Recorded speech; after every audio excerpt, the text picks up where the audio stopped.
આવી જ ઘણી બધી ધાર્મિક માહિતીના વિડીયો અને વ્રતકથા સાંભળવા આપણી ચેનલ ગુજ્જુ પરિવારને સબસ્ક્રાઇબ કરો અને બાજુમાં બેલ આઇકન જરૂરથી પ્રેસ કરો, જેથી આપણા દરેક નવા વિડીયો જોઈ શકો તમે સૌથી પહેલા. જય શ્રી કૃષ્ણ.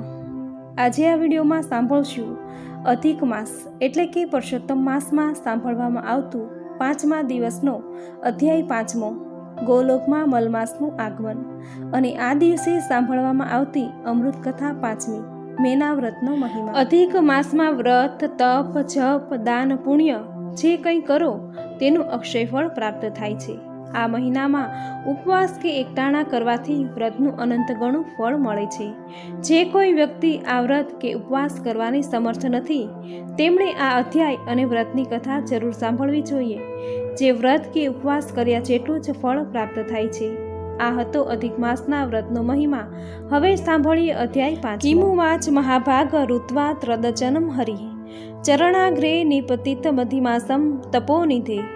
નારદે કહ્યું, હે નાથ, મળમાસ સુખ શાંતિના ધામ સમા વૈકુંઠમાં શ્રી ભગવાનના સાનિધ્યમાં હતો, છતાં પોતાના દુઃખને ભૂલી શકતો ન હતો. તેથી તે મૂઢની જેમ ભગવાનના ચરણો આગળ પડ્યો. ભગવાનની પાસે રહેલા ગરુડજીને એમ લાગ્યું કે તે મૂર્છા પામ્યો છે. તેથી તેને ભાનમાં લાવવા માટે ગરુડે મલમાસ પર પંખા વડે વાયુ ઢોળવા માંડ્યો. થોડી વારે તે સ્વસ્થ થયો એટલે ભગવાન કહેવા લાગ્યા. ભગવાને કહ્યું, હે વત્સ, તું હિંમત રાખીને મારા પર શ્રદ્ધા રાખીને ઊભો થા. તારા દુઃખના નિવારણ માટે હું તને ગોલોકમાં લઈ જાઉં છું. ત્યાં શ્રી કૃષ્ણ રહે છે. તેના આગળ તારું દુઃખ વર્ણવાથી જરૂર તેઓ તને દુઃખ મુક્ત કરશે. શ્રી કૃષ્ણ રંગે શામળા, 2 ભુજાવાળા અને અત્યંત તેજસ્વી છે. તેમના અંગે કિંમતી રત્નો જડેલા આભૂષણો દીપે છે. મસ્તકે કૌસ્તુભમણીથી શોભતો મુકુટ અને કાને લટકતા કુંડળો તેમની પ્રતિભામાં ઓર વધારો કરે છે. શ્રી કૃષ્ણ જ્યારે ભવ્ય રત્નજડિત સિંહાસન પર બિરાજે છે ત્યારે અનેક પાર્ષદો તેની સેવામાં હાજર રહે છે. એ શ્રી કૃષ્ણ જ્યારે મોરલી વગાડે છે ત્યારે એનો નાદ સુણીને ગોપીઓ અને ભક્તો સાનભાન ભૂલી જાય છે.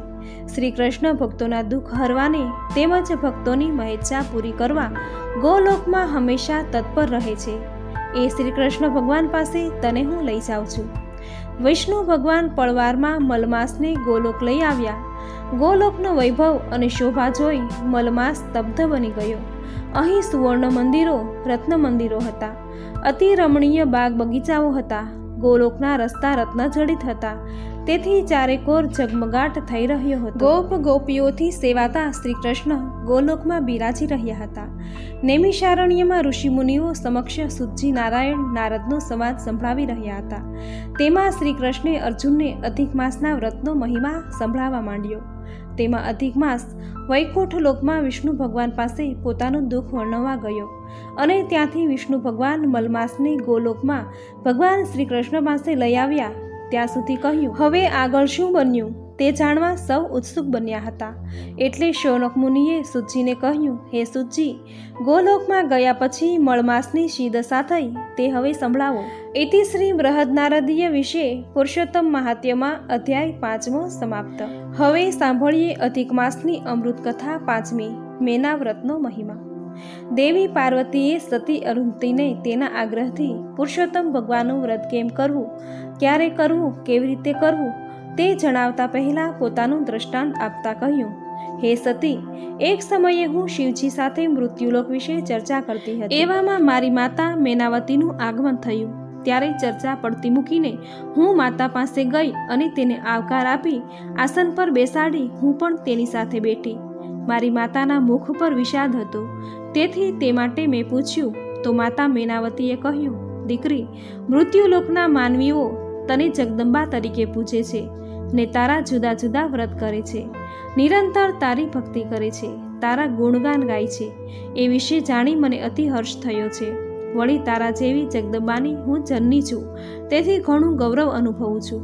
બધા તને પૂજે છે, પરંતુ તારી પૂજા કરવા, વ્રત કરવા મેં જરા પણ સમય લીધો નથી. માટે હું સુખ, શાંતિ અને કલ્યાણ અર્થે કયું મંગલકારી વ્રત કરું?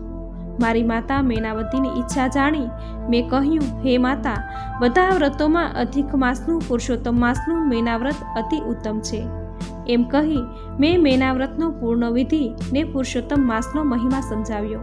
તે જાણીને તેને ઘણો હર્ષ થયો અને ત્યારથી દર અધિક માસે તેણે પુરુષોત્તમ માસમાં લેવાતું મેના વ્રત કરવા માંડ્યું. સતી અરુંધતીએ દ્રષ્ટાંત સાંભળ્યું અને પાર્વતીજીને કહ્યું, હે દેવી, હવે મને એ પુરુષોત્તમ માસમાં કરાતા મેના વ્રતનો મહિમા વિધિ સમજાવો.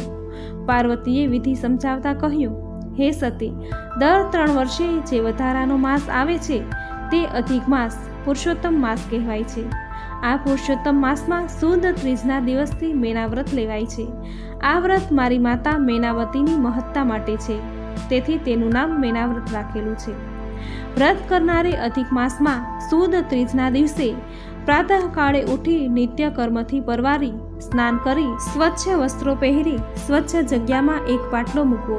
તે પાટલાને જળથી ધોઈ તેના પર જળ ભરેલા કુંભને મધ્યમાં રાખી વ્રત કરવાનો સંકલ્પ કરવો. ત્યાર પછી પાટલા પર ધતુરાના ફૂલ મૂકીએ એટલે દેવનું સ્થાપન કર્યું કહેવાય. વ્રત કરનારે અગાઉથી એક સોનાની મૂર્તિ બનાવવી પડે. એ મૂર્તિ હાથીની અંબાડી પર મેનાવતી પોતાના પતિ અને પુત્ર સાથે બેઠેલા હોય એવી બનાવવી. સંપત્તિ ન હોય તો રૂપાની પણ બનાવી શકાય. આ મૂર્તિની પ્રતિષ્ઠા પાટલા પર બ્રાહ્મણના હાથે કરાવવી. તે વખતે 5 કન્યા પણ હાજર જોઈએ. મૂર્તિનું સ્થાપન પુરુષોત્તમ માસ પૂર્ણ થતાં સુધી રાખવું. રોજ ત્યાં ઘીનો દીવો કરવાનો અને એક દીવો અખંડ રાખવાનો, જેમાં ઘી પૂર્યા કરવાનું. મૂર્તિનું રોજ સુગંધિત દ્રવ્ય અને પુષ્પ અક્ષતથી પૂજન કરવાનું. ત્યારબાદ નૈવેદ્ય ધરાવી આરતી ઉતારવાની. તે દિવસે એકટાણું કરવાનું. દિવસ રાત પુરુષોત્તમ ભગવાન અને મેના ગૌરીની ભક્તિ કરવાની. અધિક માસ પૂર્ણ થતાં વ્રતનું ઉજવણું કરવાનું. આ દિવસે મેનાની મૂર્તિનું પૂજન કરી તે મૂર્તિ યોગ્ય બ્રાહ્મણને દાનમાં આપી દેવાની અને 5 બ્રાહ્મણ દંપતીને જમાડી દક્ષિણા આપી રાજી કરીને વિદાય કરવા. આ દિવસે યથાશક્તિ દાન કરવું.